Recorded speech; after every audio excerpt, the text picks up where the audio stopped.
โดยสบายดี โดยสบายดี สบายดีสาวโสดหน้าใหม่เนาะทุกคนมื้อนี้ก็มาเป็นครั้งแรกเนาะ โดย ก่อนอื่นก็ขออนุญาตแบบถามข้อมูลของเจ้าก่อนเนาะชื่อว่าแนวใด สื่อสาวรัตดา รัตดา โดย ปัจจุบันอายุได้จักปีแล้ว ปัจจุบันนี้บอก แม่น 25 ปี อืมก็ได้25ปีเนาะ โดย ผ่านมานี่เคยแบบสร้างครอบครัวอยู่บ่ เคยแล้ว เป็นแม่ห้างบ่หรือว่าแม่ไม้ เป็นแม่ห้างลูกหนึ่ง เนาะ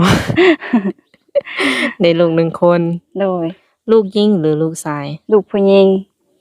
ตอนนี้นี่เพิ่นได้จักขวบแล้ว หากะปี7 เดือนแล้ว อืมเริ่มแบบว่า เริ่มสิเอาง่ายแล้วเนาะ เพิ่นก็เลี้ยงง่ายอยู่บ่ กะง่ายอยู่เพิ่นบ่ค่อยแอวเลย โดยตอนนี้ค่ะตอนนี้ก็เพิ่นก็ยังกินแบบกินนมกินหยังอยู่บ่หรือว่าออกแล้ว กะออกจากนมแม่แล้วก็กินนมธรรมดาเฮาอะนะ อืมนมทรงเอานะ บ่นมกล่องแบบเฮาซื้อมาสำเร็จรูปเลยหั่นเด้ โอ้เป็น นม กล่อง เปรี้ยว เลยนมเปรี้ยว แม่น เพิ่นบ่กินบ่แบบนมงัวดอกงัวแดง เพิ่นบ่กินงัวแดงก็บ่กิน กินแต่นมเปรี้ยวเลย คันนมแบบงัวแดงนี่มันสิมีแบบว่ามีซีนมีอีหยังเนาะ แม่น มีแข้งมีขาแบบหลายอะนะ แม่น เอาง่ายๆก็มีเนื้อมีหนังคันว่ากินนมเปรี้ยวนี่ทรงสิ เฮ็ดให้ร่างกายแบบอ่อนแล้วก็ร่างกายบ่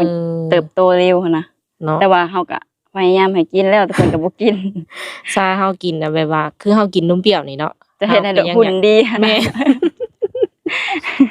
อันนี้คือกันแล้วอันนี้ แม่น คนน้อยเพิ่นกินนมเปรี้ยวบัดนี้แฮงสิ แม่น หุ่นดีกว่าเก่า ก็พยายามเอานมตัวอื่นมาให้กินก็บ่กินเลยก็กินแต่ตัวเก่า